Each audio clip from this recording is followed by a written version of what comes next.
porte l'empreinte de ces événements qui traduisent le travail acharné d'hommes et de femmes de l'administration, notamment judiciaire, pour le bon déroulement du processus électoral. Permettez-moi de me réjouir en premier de cette victoire de la démocratie sénégalaise. Que Dieu Tout-Puissant vous donne la grâce de bien accomplir votre mission et de laisser une empreinte impérissable dans la mémoire de l'État sénégalais. Je voudrais également vous réitérer ma profonde gratitude pour m'avoir nommé premier président de la Cour suprême sur la proposition du ministre de la Justice, garde des Sceaux, et après avis conforme du Conseil supérieur de la magistrature. Je mesure avec une pleine responsabilité le sens et la portée de cette confiance. Puisse Dieu nous faciliter cette lourde mais exaltante mission.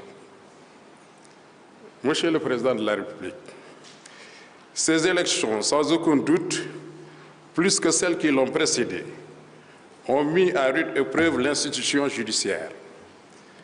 C'est certainement la raison pour laquelle, dès votre accession à la magistrature suprême, vous avez répondu à une forte demande sociale en convoquant les assises nationales sur la justice sénégalaise. Elles ont été un grand moment pour les citoyens, dans leur diversité, d'apprécier le fonctionnement de l'institution judiciaire. La haute hiérarchie judiciaire y a été appelée in extremis, mais pas pour y jouer un rôle de premier plan. À juste titre, peut-être. Il faudrait néanmoins admettre que certaines imperfections ne peuvent être perçues qu'à l'intérieur du système judiciaire par les hommes du métier. La haute hiérarchie aurait pu avouer à ses assises son impuissance lors des périodes troubles à pallier les dysfonctionnements qui peuvent affecter fortement la marche régulière de la justice, son impuissance à redresser la barre. Nous pouvons en juger par les réalités des textes d'hier comme d'aujourd'hui, aujourd'hui étant à son lever de soleil. La hiérarchie judiciaire n'a en effet aucun pouvoir juridique de proposition de nomination aux emplois judiciaires établi par le statut spécial des magistrats. Elle ne peut, en matière pénale, poursuivre un magistrat sans y être autorisé par le ministre de la Justice. Enfin, la saisine du Conseil de discipline des magistrats appartient exclusivement au ministre de la Justice. Il s'avère ainsi qu'aucun levier important, ni aucune initiative permettant de mettre fin à un dysfonctionnement du système judiciaire n'est confié au pouvoir judiciaire, aux magistrats. Dans ces conditions, en cas de difficulté majeure, les regards doivent se tourner vers le ou les maîtres du jeu pour situer les responsabilités. En tout état de cause, une fois nommé, le magistrat ne doit obéir qu'à la loi et à sa conscience, en conformité avec les termes de son serment. La formule de la prestation de serment contient toutes les dispositions nécessaires pour que le juge, qui est le gardien de la loi, soit également gardé par celle-ci. Il me semble donc peut-être vain de s'interroger sur la question de savoir si, d'un point de vue culturel, il ne serait pas plus judicieux de conférer au serment du magistrat un caractère religieux en l'exprimant dans les formes requises par nos religions pour créer ainsi un impact plus important sur sa conscience. Cette réflexion cache peut-être l'idée plus globale que le fonctionnement de l'institution judiciaire devrait s'inscrire dans nos valeurs sociétales pour permettre au peuple sénégalais, au nom duquel le magistrat rend ses décisions, de mieux se reconnaître dans son juge. Montesquieu nous enseigne, dans son ouvrage emblématique de l'esprit des lois, bien connu des juristes, que, je cite, « Les lois doivent être tellement propres au peuple pour lesquels elles sont faites que c'est un grand hasard si celle d'une nation peut convenir à une autre. » Fin de citation. Dès lors, Sur le fond du droit que nous appliquons dans ces différentes matières, ne faudrait-il pas s'inspirer des propos du président Senghor qui aimait dire qu'il faut penser par nous-mêmes et pour nous-mêmes? Que penser alors du droit de l'Organisation pour l'harmonisation en Afrique, du droit des affaires qui découle des actes uniformes pris par le Conseil des ministres des États membres? Nos parlements n'interviennent pas pour autoriser leur ratification, ce droit n'en ayant pas besoin.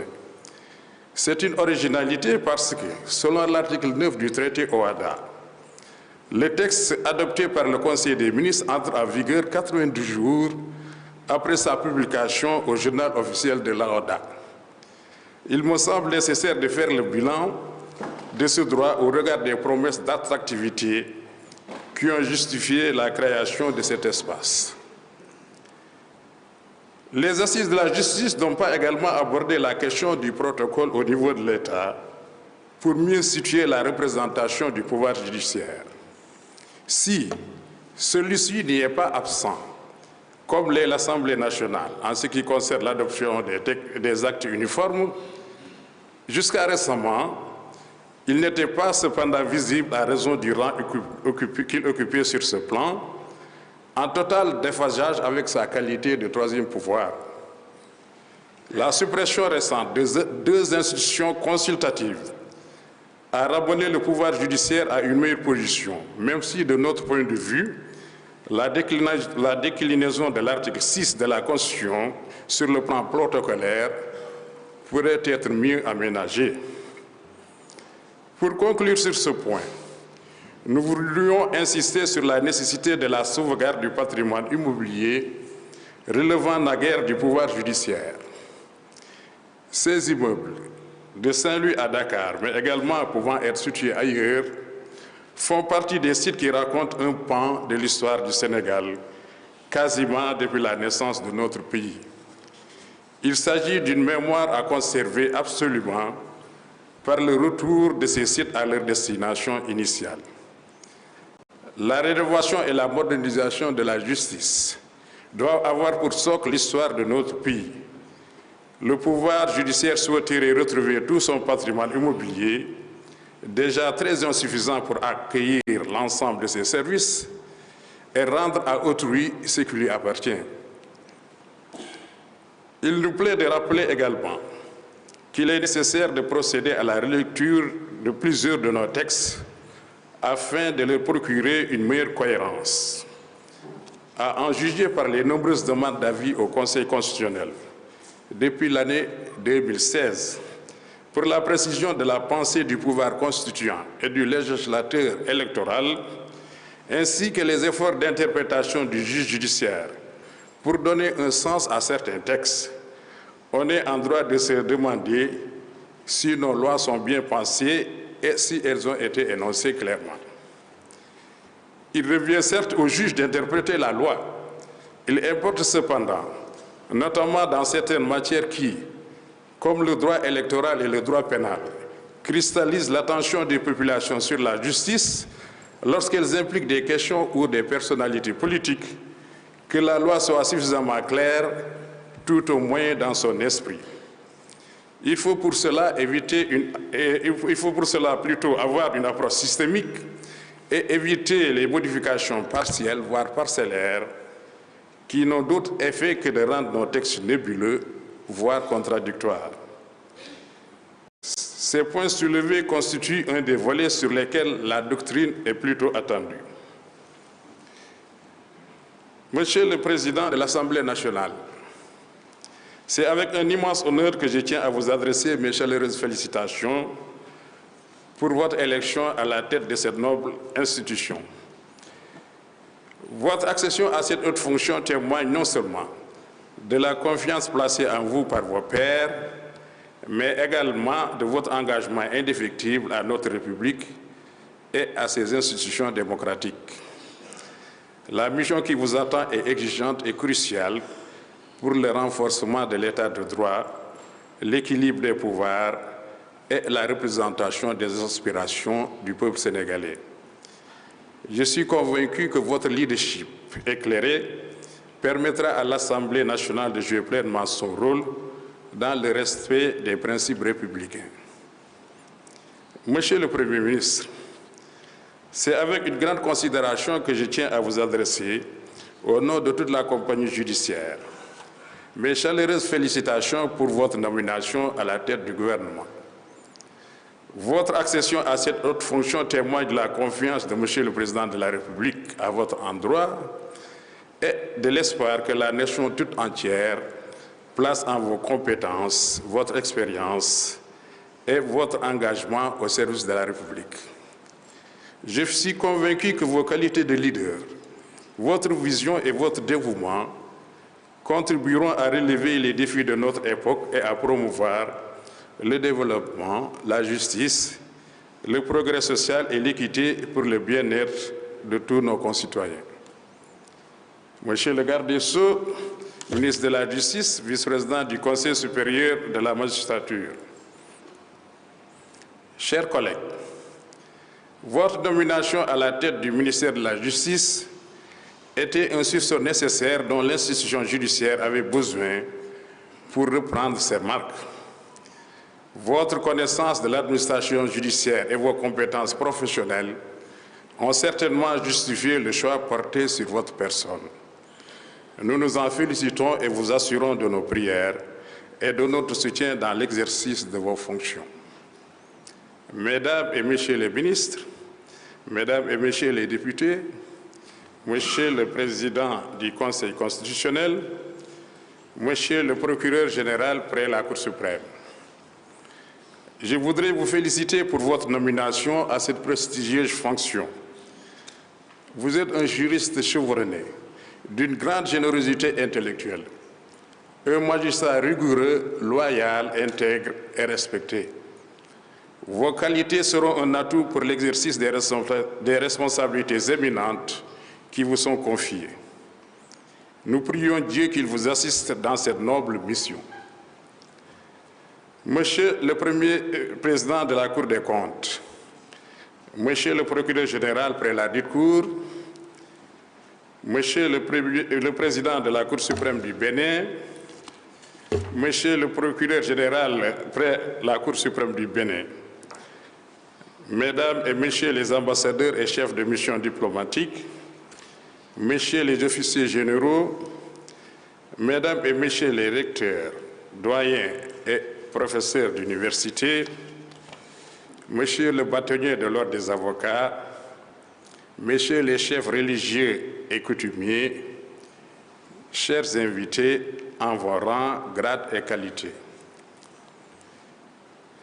Pour la première audience solennelle de rentrée des cours et tribunaux qu'il nous fait l'honneur de présider, perpétuant ainsi une tradition, Monsieur le Président de la République, Président du Conseil supérieur de la magistrature, nous a invités à réfléchir sur un thème qui nous interpelle par son acuité et son actualité.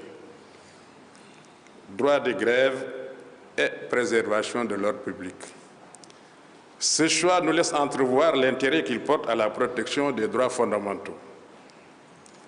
Mon collègue, le juge Latirnian, conseiller délégué à la Cour suprême, en a largement fait le tour et je suis tenté, après l'avoir félicité pour la qualité de son travail, de dire, à l'instar du poète, que, je cite, « Tout a été dit et l'on vient trop tard ».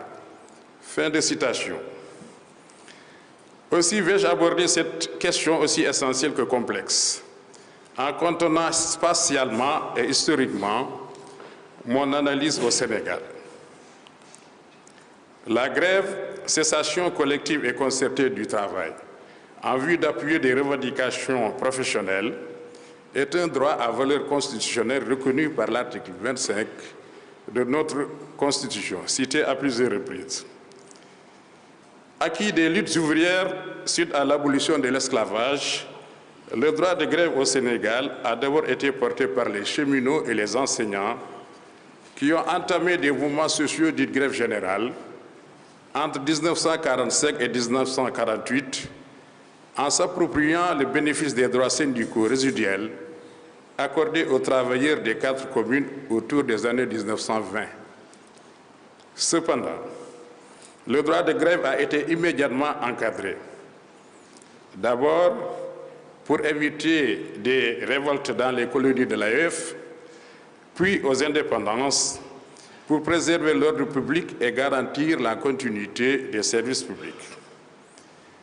Érigé en droit humain fondamental, le droit de grève se heurte à une limite naturelle, la préservation de la tranquillité, de la dignité de la personne humaine, de la sûreté, de la sécurité et de la salubrité publique. Dans sa décision numéro 2C 2013, du 18 juillet 2013, le Conseil constitutionnel, répondant à une exception d'inconstitutionnalité soulevée contre l'article 8 de la loi relative au statut des douanes, rappelait en effet que le droit de grève ne pouvait avoir une portée absolue. Il a, je cite, des limites résultant de la nécessaire conciliation entre la défense des intérêts professionnels dont la grève est un moyen et la préservation de l'intérêt général auquel la grève peut porter atteinte. Que sa garantie constitutionnelle n'empêche pas de soumettre des restrictions légales à l'exercice de ce droit. Fin de citation.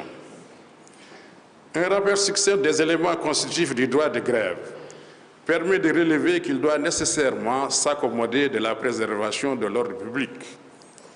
Ce droit procède en effet de 13 éléments, dont le premier est la cessation du travail, qui peut être un droit individuel reconnu aux travailleurs ou un droit collectif des travailleurs. Dans les deux cas, un travailleur participant à une grève ne pourra bénéficier de la protection de la loi que si le mouvement est déclenché dans le respect de la réglementation. Sur ce point, le tribunal du travail hors classe de Dakar, dans un jugement numéro 319-2021 du 31 mars 2021, a estimé à bon droit que le licenciement de travailleurs faisant suite à une grève non autorisée est légitime. Le second élément tient au fait que la cessation d'activité doit être accompagnée ou précédée de la présentation à l'employeur de revendications ayant un caractère professionnel. Cela écarte donc les menaces, les revendications fantaisistes et impose aux travailleurs exerçant son droit de grève de ne porter que des réclamations visant à obtenir l'application d'un droit ou son respect. Cela suppose aussi que le fonctionnaire qui exerce son droit relève d'un statut qui reconnaisse l'exercice de ce droit. La Cour suprême, dans sa décision numéro 61 du 12 décembre 2013, a ainsi rejeté le recours en annulation d'une sanction disciplinaire inscrite dans le dossier d'un fonctionnaire en se fondant sur le fait que son statut lui interdit la participation à une réunion publique en rapport avec des activités de nature syndicale. Le troisième élément constitutif du droit de grève est la préservation de l'administration ou de l'unité de production. En effet, la grève ne doit pas entraîner une désorganisation. Dès lors, le traitement des revendications portées par les travailleurs ne doit pas avoir pour seul objet de paralyser totalement l'administration ou l'entreprise. Cela justifie l'interdiction par l'article L274 du Code du travail du lock-out, qui est une action de l'employeur consistant, en cas de grève, à fermer temporairement les locaux de l'entreprise ou à en interdire tout accès. L'exercice du droit de grève fait donc l'objet d'une conciliation nécessaire entre les droits de la communauté et ceux des employeurs et des travailleurs. Ainsi, lorsque le mouvement de grève a un impact considérable sur l'ordre public, ce qui est le cas lorsqu'il entraîne une paralysie totale ou quasi totale d'un secteur d'activité, il est de nature à justifier des mesures visant à l'encadrer pour préserver les services considérés comme essentiels. À cet effet, le droit de grève est strictement interdit à certaines professions. Il s'agit essentiellement des services d'hygiène, des forces armées, de la police, des douanes, de la magistrature, des eaux et forêts, entre autres. Dans sa décision numéro 2C 2013 du 18 juillet 2013, le Conseil constitutionnel a en effet considéré que, je cite, « Le personnel des douanes, corps paramilitaire, assure une mission de service public qui ne peut s'accompagner d'interruption volontaire de nature à mettre en péril le fonctionnement de l'État, que l'intérêt général est donc à même de justifier l'interdiction par le législateur du droit de grève et du droit syndical au personnel des douanes. » Fin de citation. La limitation du droit de grève pour cette catégorie de personnel se justifie par l'impératif de maintenir un ordre public économique. De même, dans la décision numéro 2C 2017 du 9 janvier 2017, le Conseil constitutionnel a jugé que l'interdiction aux magistrats d'exercer le droit de grève vise à garantir le respect de l'obligation de neutralité et d'impartialité du magistrat et n'est donc pas contraire à la Constitution. Pour ces agents de l'État, le respect de la dignité et des droits des personnes détenues ou faisant l'objet de poursuites suffit également à admettre une limitation du droit de grève. Par ailleurs, pour les travailleurs à qui le droit de grève est reconnu, l'autorité peut prendre des mesures pour assurer la continuité du service public. En conséquence, un service minimum de nature à garantir que la vie, la santé et la sécurité personnelle de la population soient protégées comme il convient, leur est exigé. Cela consiste à définir les conditions dans lesquelles l'organisation du travail est révisée et les personnels disponibles réaffectés afin de permettre la mise en œuvre de plans adaptés. À défaut ou en plus d'un service minimum, l'importance particulière d'une branche d'activité et l'exercice de menaces certaines ou même éventuelles sur l'ordre public peuvent justifier la prise de mesures de réquisition. Cette option doit cependant être imposée par l'urgence et proportionnée aux nécessités de l'ordre public. En effet, la réquisition ne doit pas être générale. Pour éviter que l'administration abuse de cette mesure au point de remettre en cause le droit constitutionnel de grève, le juge doit veiller à ce que la réquisition ne soit pas excessive. C'est à cet effet que la Cour suprême, dans l'arrêt numéro 38 du 23 mai 2023, a annulé les arrêtés des gouverneurs des régions de Louga, Thiès, Kaolack, Ziguinchor et des préfets des départements de Dakar, Saint-Louis et Guédiawaye portant réquisition des agents qui n'occupent pas des postes emploi ou fonctions visés par les textes sur les réquisitions. L'impératif de préserver l'ordre public justifie également les sanctions prévues à l'article L279 du Code du travail, notamment l'amende, l'emprisonnement et le licenciement contre le travail requis n'ayant pas déféré à cette réquisition. Il faut enfin souligner que ces mesures prévues dans la législation sénégalaise s'accordent avec les dispositions de l'Organisation internationale du travail, OIT. En effet, la commission d'experts pour l'application des conventions et recommandations de l'OIT considère que le droit de grève doit être essentiellement régi par les législations et les réglementations nationales et que ces restrictions requièrent une justification spéciale qui doit être interprétée de manière limitative. Monsieur le Président de la République, Mesdames et Messieurs, pour conclure, nous soulignons avec le juriste et philosophe René Suppiot que, je cite, « Le droit de grève est une conquête démocratique, mais il ne peut ignorer les exigences des solidarités collectives qu'il entend défendre. » Fin de citation. C'est ce que réitérait le rédacteur de la Déclaration universelle des droits de l'homme, M. René Cassin, en affirmant que, je cite, « L'exercice du droit de grève, comme toute liberté, doit être subordonné à l'ordre public et au bien commun. Fin de citation. Le défi de la préservation de cet équilibre réside donc, pour les législateurs, dans la faculté d'assurer dans les textes la conciliation entre la prévention des atteintes à l'ordre public et l'exercice de ce droit garanti par la Constitution. Et pour le pouvoir judiciaire, celle de surveiller la mise en œuvre de cette conciliation à travers une interprétation quotidienne et un contrôle de la proportionnalité des mesures. Monsieur le Président de la République, Mesdames, Messieurs, comme il est de tradition, j'adresse au seuil de Nouvel An